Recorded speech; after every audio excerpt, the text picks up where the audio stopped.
Yeah, Reg, you just talked about Kuechly. Another one of your former teammates, Bobby Wagner, is on the move now. Is he kind of not the same, but similar in his preparation? Yeah, I'm shocked that they let Russ. They're rebuilding, right? They're rebuilding. They're saying they're not rebuilding, but that is two pillars that you're just. Those two guys are that team. They're that pulse. They're the heart. They're all the cliches of what guys are for a team. Those two guys are that. Russ on offense and obviously Bobby for a decade on defense. So I was really, really surprised to see them not only move away from Russ, but also in the same day, in the same breath, get rid of who's a Hall of Fame linebacker, in a few years. So, yeah, there's a lot of similar characteristics, just their leadership, their kind of quiet leadership.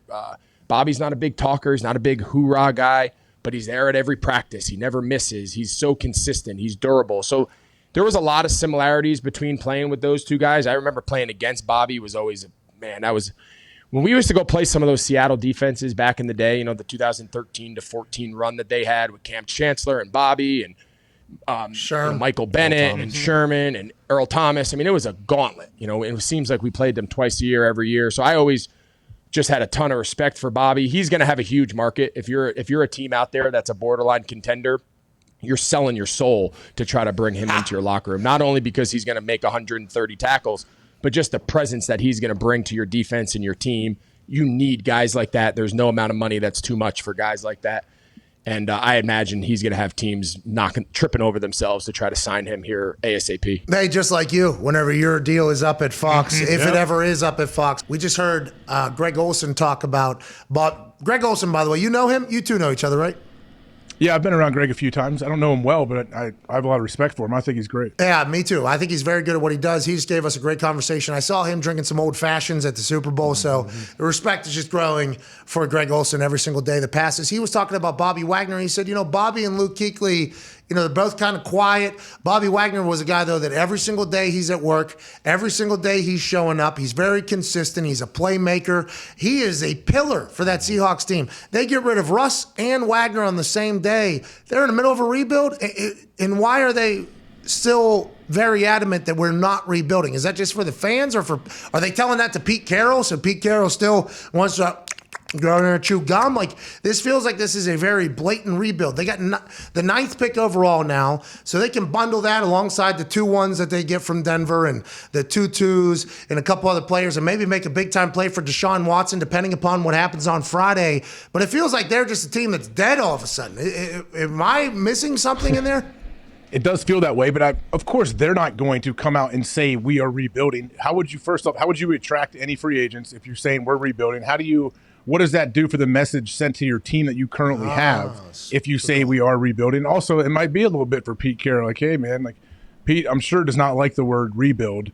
So, yeah, maybe they do go out there and try to make some kind of splash move with those picks they got. Robert Mathis said, this ain't a rebuild, this is a reload, okay? Just two, very different narratives there between rebuild and reload. That was when we drafted Andrew Luck after we cut everybody on our team. We cut everybody on our team. My friends were telling me, don't answer your phone. They're cutting everybody. Literally. Jeff Saturday, get the fuck out. See you later. Joseph Adai, get the fuck out. Gary Brackett, get the fuck out. Ryan Dean, get the fuck out. Basically, everybody that had been around the Indianapolis Colts for a long, long time, that were my friends that had the winningest decade in NFL history, alongside Peyton Manning, get the fuck out. They were cutting everybody. We were ranked 32 out of 32 on basically every single rankings. Chuck had that on the back of the shirts, build the monster, here we go. And Robert Mathis, I believe, was the one that termed, this ain't a rebuild, this is a reload. We're going to go for it. We made the AFC Championship that year. No, I think we made the playoffs that year. Lost to Baltimore. Better than people thought. Yeah, I think we lost to Baltimore on the road because Bruce Arians had a medical situation pop up the morning of the game, had to go to the hospital, so we had no play caller the day we were playing Baltimore in the playoffs, which quite a nightmare. Yeah, disadvantage. Quite a nightmare there. And then I believe we went to the AFC Championship the next year 2014 when we season. lose to the New England Patriots or whatever. So it's just like you can turn around quickly. The Bengals. If you draft Andrew Luck, you can turn around quickly. And if you have Joey Burrow, you can turn around quickly. But them, like Seattle Seahawks fans, have to be staring off into the Pacific Ocean thinking, We're dead. We're Yeah. so fucked. We still have a loud stadium, though. Oh, the loudest in the league. Still a Yeah, loud true. stadium. Still a We'll loud see. stadium. Hopefully. Still we'll have see. those fishes that get tossed. Yeah, that's that'll be right. Cool. Still have that- Drew Carey taking pictures still. He'll be there hopefully. Will I think he Ferrell. retired from that. He doesn't do that Thought he anymore. was a Cleveland guy. Well, Cleveland does rock, but he was assigned team photog for the Seahawks. Not as good as Randy Johnson. Randy Johnson, thank you.